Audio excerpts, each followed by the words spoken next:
ពេលយើងមុនទៅប្រឡងណាគាត់ណាដើម្បីឲ្យចិត្តបើយើងបាននឹងណយើងគេងជាពិសេសពេលមុនប្រឡងនោះវល់វក់ទៅយើងថាគេអត់ចង់លក់អាហ្នឹងធ្វើឲ្យខាតវិញគាត់ណា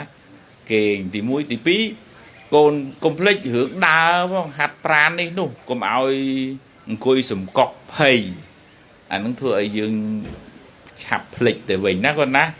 ហ្នឹងហើយមួយទៀតបើកូនត្រូវទៅមើលបន្ទប់ប្រឡងលេខតុកអីទៅមើលឲ្យដឹងនៅដឹងកន្លែងនៅស្គាល់បន្ទប់ប្រឡងនៅណាអញ្ចឹងទៅមើលឲ្យស្គាល់ទៅឲ្យឃើញទៅចូលថ្នាក់ដើម្បីឲ្យខ្លួនយើងស៊ាំនឹងបន្ទប់ហ្នឹងគាត់ណាអានេះកុំឲ្យគេហៅអីកុំឲ្យចាញ់ច្រាបកុំឲ្យចាញ់បារមីហើយពេលកូនឧទាហរណ៍ថាចង់មកថ្វាយអង្គមព្រះមុនលោកសូត្រធរអីអានឹងធ្វើកិច្ចនឹងឲ្យហើយប៉ុន្តែមួយទៀតកូនថ្វាយអង្គមលាឪពុកម្ដាយកូនណាហ្នឹងហើយសុំពរពីលោកឪពុកអ្នកម្ដាយធ្វើម៉េចឲ្យកូនស្ងប់ចិត្តថាំងឥឡូវខ្ញុំដូចធ្វើរួចហើយថាពឹងលើការព្យាយាមរបស់យើងផងអ្នកពឹងលើស្មារតីរបស់យើងអត់សូវភ័យតក់ស្លុតមានន័យថាអ្វីដែលយើងចង់ធ្វើអ្វីដែលគួរធ្វើនឹងយើងធ្វើឲ្យយើងលាឪពុកម្ដាយសុំពរពីគាត់ចឹងឧទាហរណ៍ហើយនឹងថ្វាយអង្គមព្រះមកស្ដាប់ប្រសង់ចម្រើនព្រះបរិត្តនេះយើងធ្វើហើយឥឡូវអាហ្នឹងហ្នឹងឥឡូវអញរៀនមកបានប៉ុណ្ណាប៉ុណ្ណឹងអាហ្នឹងតាមបនយើងយ៉ាងហ្នឹងក៏ណាប៉ុន្តែមិនមែនឲ្យខ្ជិលទេណាមិនផឹងប៉ុន្តែថាសំខាន់គឺកុំឲ្យភ័យអញ្ចឹងរឿង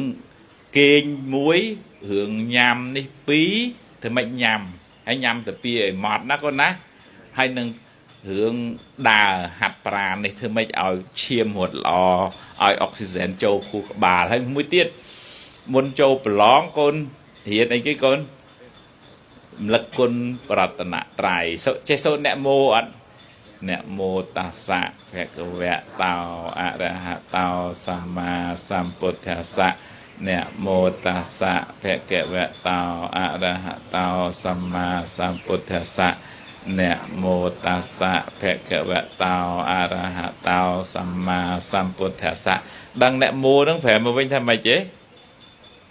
អ្នកមោតាសៈប្រែមកវិញថាសូមថ្វាយបង្គំចំពោះព្រះសម្មាសម្ពុទ្ធជាម្ចាស់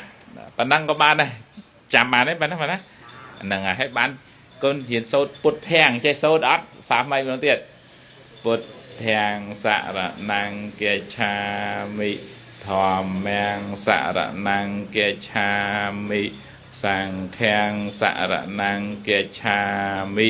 ខ្ញុំព្រះករុណាសូមដល់នៅព្រះពុទ្ធព្រះធម៌ព្រះសង្ឃជាទីពឹងទីរលឹកយ៉ាងខ្ញុំសូម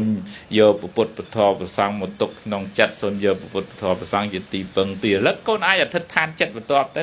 តែសូមឲ្យការប្រឡងរបស់ខ្ញុំបានជោគជ័យអញ្ចឹងណាកូនណាហើយបន្ទាប់ទៅធ្វើម៉េច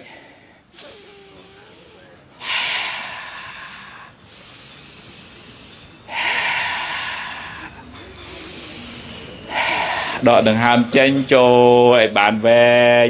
ដើម្បីយកអីគេកូនយកអីគេអុកស៊ីហ្សែនចូលក្នុងសួតចូលក្នុងបេះដូងចូលក្នុងខួរក្បាលឲ្យបានស្រស់ទៅកូនអត់សូវភ័យកូនអត់សូវញីញ័រអញ្ចឹងខួរក្បាលកូនស្រឡះកូនចាំមេរៀនបានល្អណាហើយកូនប្រឡងហើយឥឡូវបន្តិចតែប្រឡងមើលសំណួរឲ្យច្បាស់ធ្វើសំណួរណាស្រួលជាងគេណាបាក់ទុកក្រោយហើយពេលធ្វើហើយកុំឲ្យអីគេពេលដាក់ហើយកុំឲ្យស្ដាយក្រោយហើយប៉ុណ្ណាតែស្ដាយក៏បានអីមកទុកខួរក្បាលគិតរឿងមេរៀនទៅមុខទៀតអញ្ចឹងណាហ្នឹងហើយក៏កុំឲ្យអញធ្លាក់អើយអញធ្លាក់អើយកុំគិតអញ្ចឹងបើវាធ្លាក់ក៏ធ្លាក់ទៅបើវាជាប់ក៏ជាប់ទៅឥឡូវធ្វើម៉េចជីវិតហ្នឹងវាអញ្ចឹងណាហើយវាក៏មិនមែនចប់ត្រឹមហ្នឹងដែរតើនេះកូនហ្នឹងហើយយើងអាចបន្តទៅទៀតបានអនុមោទនា